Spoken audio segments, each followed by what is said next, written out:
Hello, my sexy, beautiful people. BMO Oddish J here, guys. How's it going? Joining me today is the amazing, the beautiful, the pale as hell one, the only, dun dun dun dun dun dun. Tiffany Draven, welcome to our show. This is Gouki Discussion time, a segment we like to talk about things that are currently on our mind, going on within the wrestling world, and let you guys know what is within the relevancy of the wrestling world.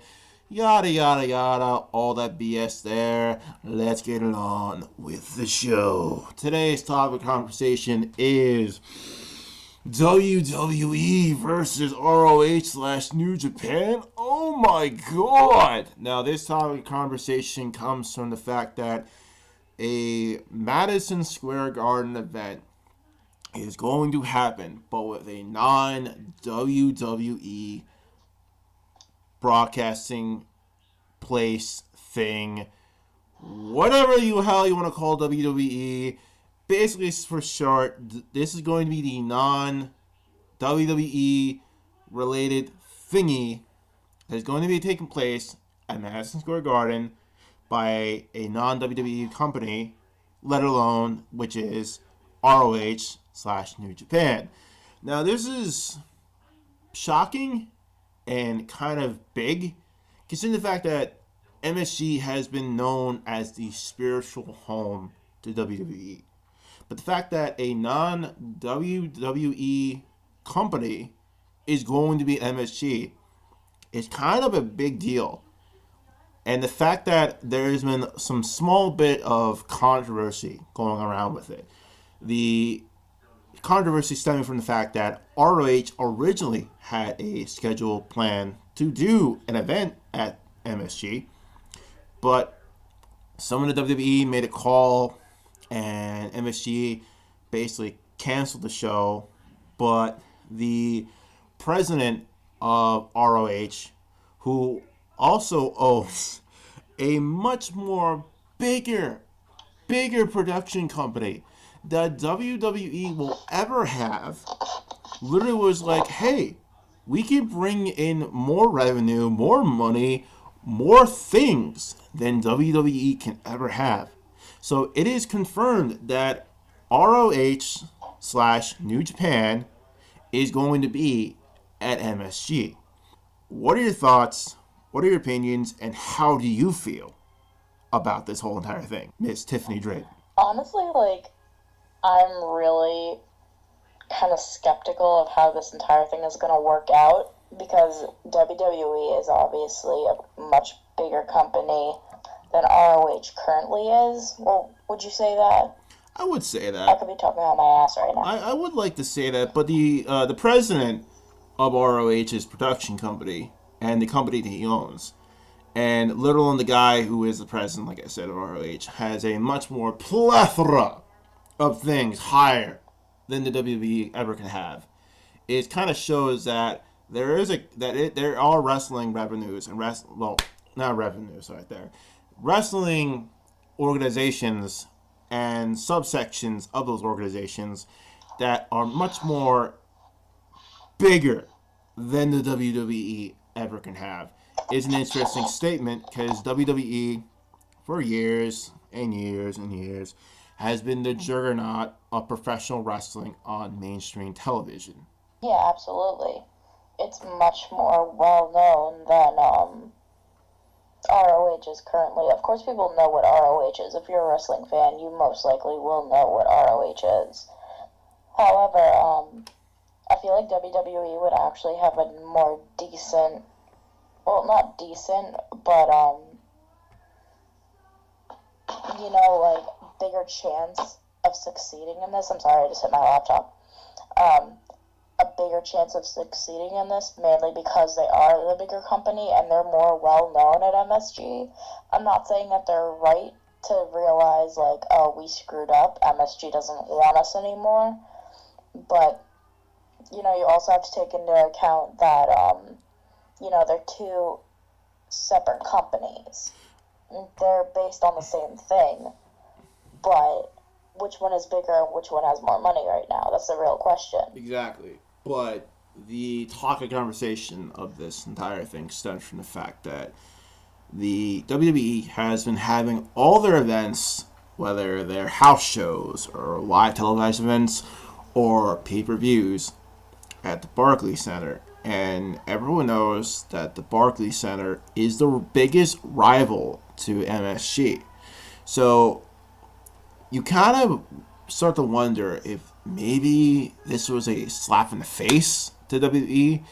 It was like basically the whole you can kind of compare it to a relationship where, oh, so you're going to them. Oh, well, I've been loyal to you. I've done everything for you, but you're going to them because they're bigger than you. Their ass is bigger than you. Okay, then. That sounds like every single one of my relationships. That sounds like the bulk of our relationship. What the hell are you kidding? But interesting fact, though, my sexy, beautiful peoples, I am slightly hammered right now, so that is why I'm more cool and calm and collected than I have ever been.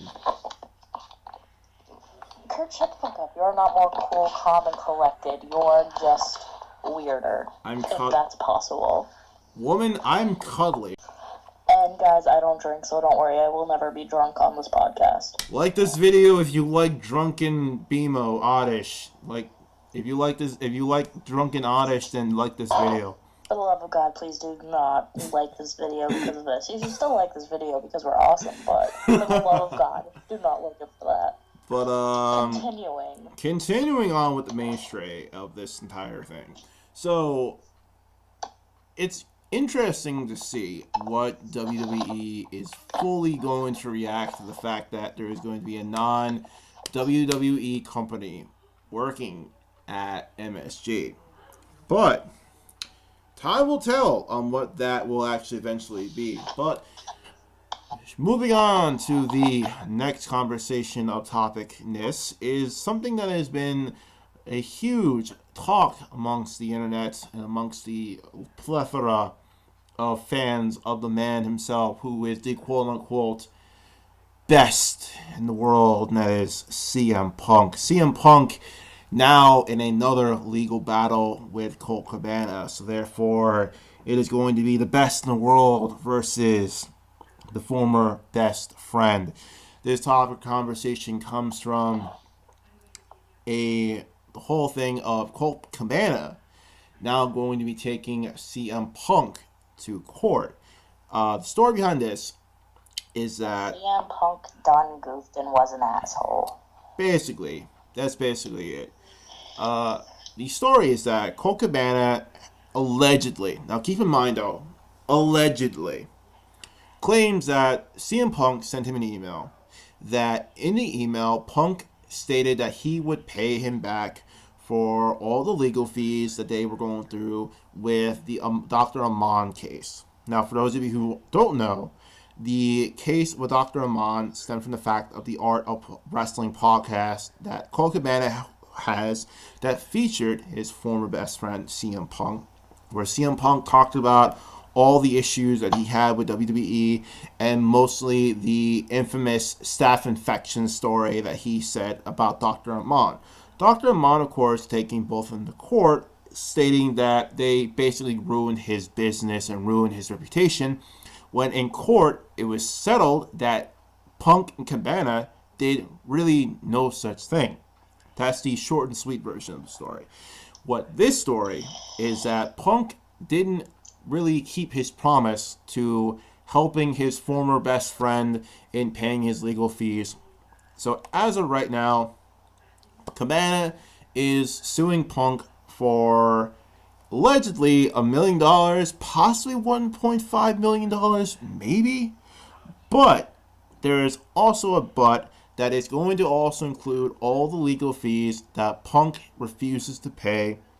And that also stems that Punk allegedly wrote a message to Cabana saying that you're on your own. I'm tired of picking up your slack. I'm not taking care of your bills. So therefore, you're on your own. Now, with this story in mind, how do you feel? What are your thoughts? And what does this change any of your perspectives of how you feel about CM Punk, even though you are a CM Punk fan as much as I am a CM Punk fan? I'm just going to preface this by saying CM Punk is probably my top 3 favorite wrestlers of all time. I have a tattoo for him. Honestly, I think that he's an asshole for that.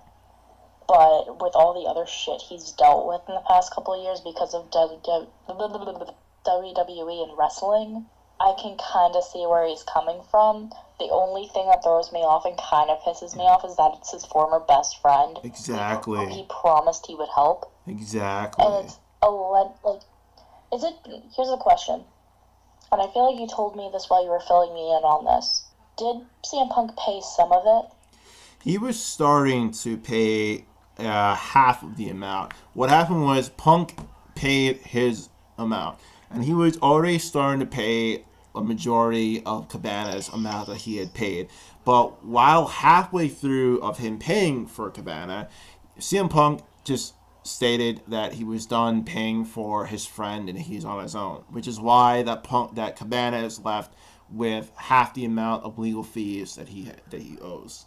Well then, I see it more as you kind of got to be a big boy and figure it out yourself. Mm-hmm. But at the same time, Punk broke a promise, which obviously does not mean shit to him or basically anyone else in the world, except for apparently Colt Cabana. But like I said, I see where he's coming from. With everything he's dealt with, all the lawsuits, everything, honestly, he just doesn't want to deal with it. What he's doing is screwed up, but he don't want to deal with it anymore. That's what I was thinking about, because as much as here's the truth, though, unless I won't really say really anything. Unless there's unless this is all proven, unless there's within a reasonable doubt that Punk is convicted of this type of thing. Punk has always been one of my favorite wrestlers because the fact that he is the quote unquote outspoken one. He is the one who speaks for the people by the people. We all know of the pipe bomb that he pulled. We all know about the truth of things that he has spoken about within WWE while he was in WWE and even after he was in WWE. He has been the most bluntly person that the WWE has basically kind of blacklisted at this point. But when it comes down to it, though, is that if you are helping even if you're a former best friend and you realize that they are in need and you tell them that you would help them out, but then you would do something like this, it is essentially a dick move. Because when you say that you're going to help someone, you help someone. That's my personal belief.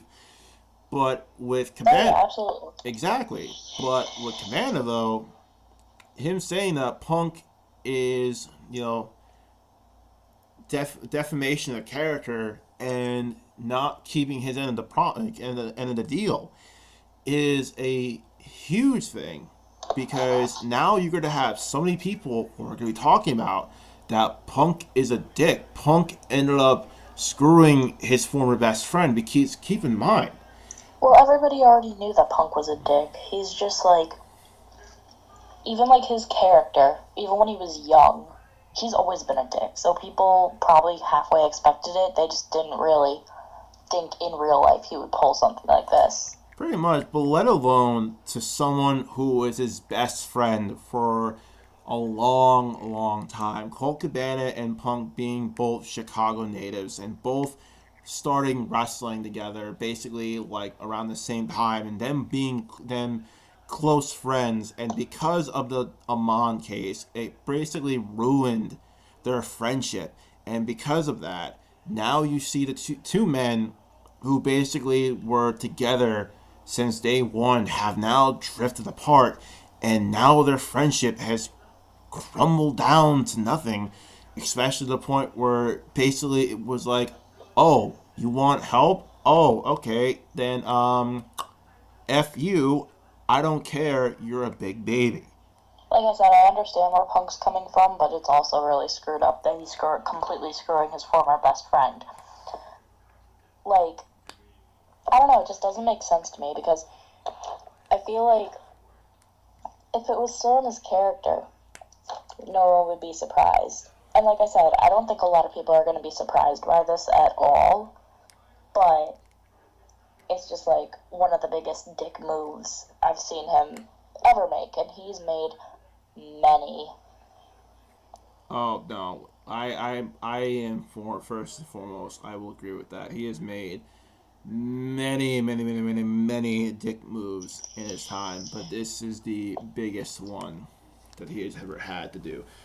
But time will tell as to where it would lead to. We will definitely keep you guys up to date on what will happen with the eventual battle between the former two best friends and their quote-unquote festival of Chicago friendship, as you may want to call it. But moving on to the next topic of conversation, which will wrap up this video, and within a new subsection of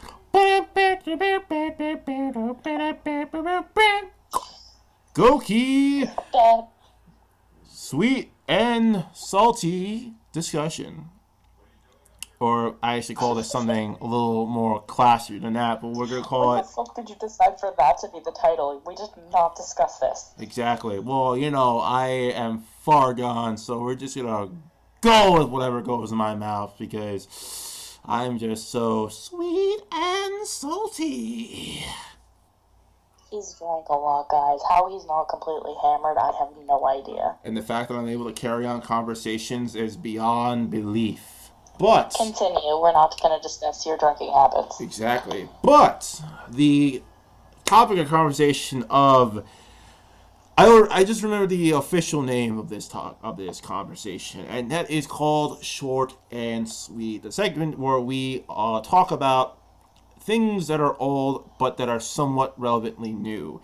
And now the reason why we do this is that way we kind of remind you of some stories that happened that were old, but they're kind of relevantly new because some people are still talking about it this very day. Such as the Hulkster being reinstated back into the WWE. Now this topic of conversation comes from Hulk Hogan, who had a 3-year ban from the WWE.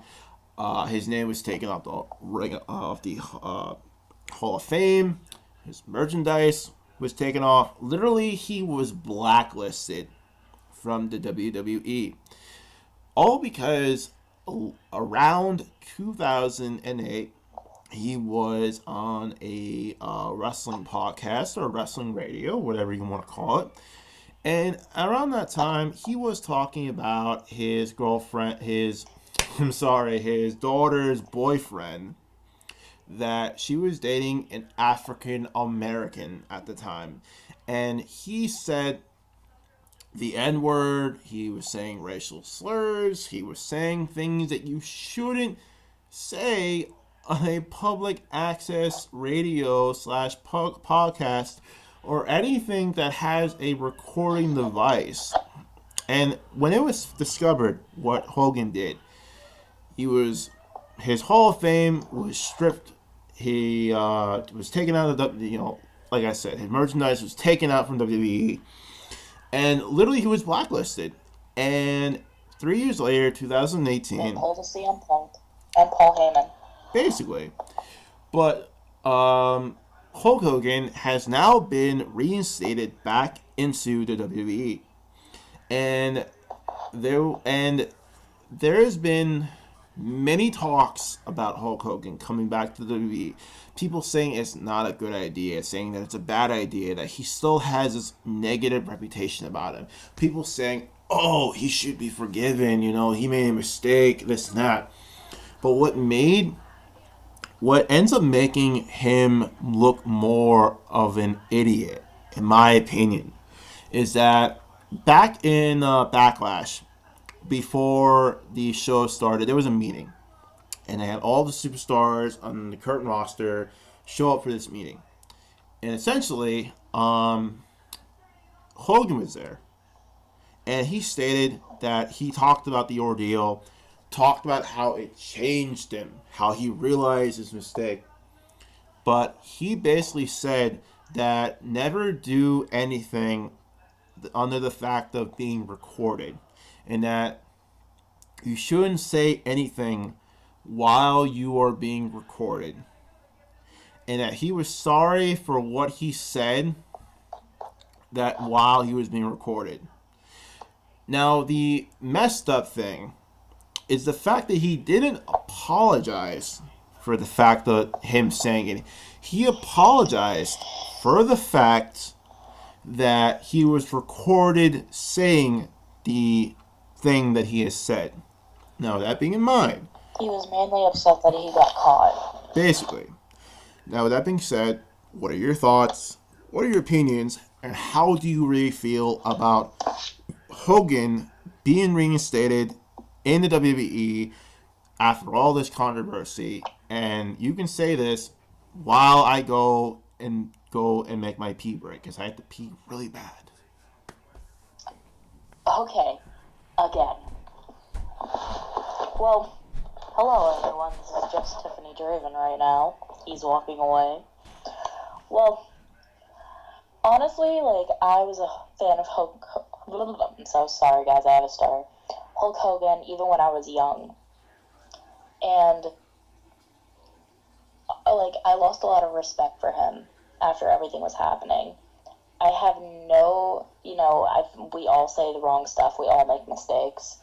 We're all we're human, we're fallible. However, there's a line that you just can't cross. And honestly, I think if he had apologized, even if he didn't mean it, if he had apologized for what he said, that would probably make, and he's back, that would probably make a lot more sense and gain him a lot more respect. Now, in the terms of him being reinstated, I think they kind of more thought of that as in so many people have done so many shitty things and they've been in the Hall of Fame. Donald Trump. And, Bima's laughing.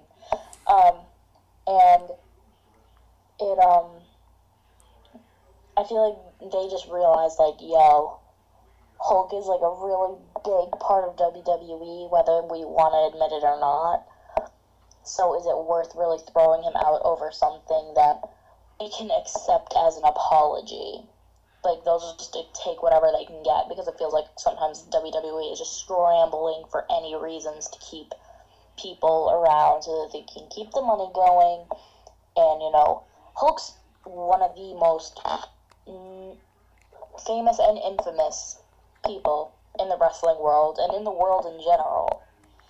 So, in their eyes, I'm very sure that they're more seeing this as a money thing and trying to find a way to get themselves back on the roster. Well, no pun intended. Well, the thing to keep in mind, though, is that this was the same thing that a lot of people were also talking about when the Ultimate Warrior was also to be put in the Hall of Fame, and when he was the pre-order bonus for, I believe it was WWE 2K14. I believe it was 2K14. If you guys want to correct me on that, just correct me in the comment section below. But with the Ultimate Warrior, though, we all know the infamous story with Warrior, how he was the biggest homophobic person you could ever meet. How he literally insulted Bobby the Brain Heenan when Bobby Brain Heenan had cancer, and how he created a real negative reaction to him responding to the whole world around him. But yet there's still the Warrior Award, which is still in the Warrior's name. But keep in mind, though, the Warrior Award. Now, I understand what they're trying to do with the Warrior Award, that they are awarding it to people who are showing that they are true warriors in real life. But the idea and the concept of the Warrior Award is actually to promote the unnamed heroes of the WWE. kind of to reward the people who behind the scenes are the real heroes. That was their real intent with the Warrior Award. But WWE decided to essentially glorify that whole concept with giving it to people who have shown that they do deserve to be shown as true warriors. But the true message of the Warrior Award was kind of glorified. But in the case of Hulk Hogan, though, I do agree with what Tiffany has said because Hulk Hogan is a huge marketing name at the end of the day. He is someone that when you mention his name, people will buy his merchandise. People will have nostalgia about Hulk Hogan. People will think about the NWO. They will think about Hulkamania. They will think about the guy who brought about the rock and wrestling era and made it to where it was at that time. But it does come all down to the fact of money. Because, let's just face it here, money makes the world go round. And that's the sad truth. Money makes the world go round, round and round. Money makes the...